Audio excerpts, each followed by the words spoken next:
beautiful thing that I think is so underused in the world of D&D. And no matter how many podcasts of this game that I watch, can never find someone to use Thieves Can in the way that I would love them to use it, right? Let's say you're a thief, okay? And you're like in a tavern and you're waiting for your guy who was supposed to drop off this amount of money to like pay off this smuggler, okay? In like a random location. And he's finally walked into the tavern to meet with you, right? But there's a guard, like a policeman, okay? He sat like a table away from you, and as policemen are like to do in D&D, he's like listening to everything happening around him, and maybe he's looking at you specifically because you dress like a thief, right? Because we have a habit of dressing the same. Too many hoods, belts, and black clothing. I don't make the rules around here. So your buddy walks in, and instead of engaging in this conversation in a way that's very obvious that you're talking about a job that this cop may not know about, you engage with them in a different way, and you use like Thieves Can't in like this way that only you and him understand, right? You might say something like, oh, look what the cat dragged in.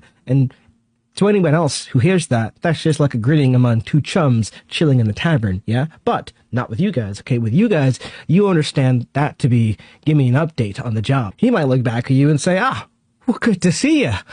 How's Roger doing? Everyone else is thinking that you two are talking about your good buddy Roger, but you two know there is no Roger, okay? That question about how's Roger doing is actually your friend asking you, did you handle your end of the job, right? Maybe your end of the job was to secure some other thing that was supposed to be done in this thief world where you're orchestrating these highly thiefy-like activities, okay? And then you can respond with like oh, Roger's doing swell. Or, right, that would mean that the job went smoothly and you did just great, right? But you could also say, like, I haven't seen Roger in like 4 weeks, okay? Indicating that the job didn't get finished, and 4 weeks could mean something like, I don't know, like step 4 of the plan is where you stopped, right? Because something got in the way of like between step 4 and 5, and that's what 4 weeks means, okay? And now the other guy understands that you're speaking in this code. And while everyone else is thinking that you're talking about your good buddy Roger, you're actually just updating this other thief, like, on the progress of your plan, okay? Let's say your guy finally makes his way over from the doorway to join you at your table,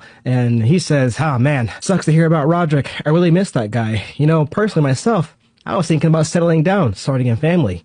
Which sounds great on the outside, but now you know that he's just talking about recruiting more members for this job, right? A family means a bunch of people joining in, okay? And so, do you see how awesome this would like actually play? And like the best way this works out is when like you and the dungeon master, like you guys just get it, like you just, you know what I mean? Like you guys speak, but like you don't actually say who Roger really is. Like you just get it. One thing I really wanted to like highlight when I'm doing like a thief campaign is like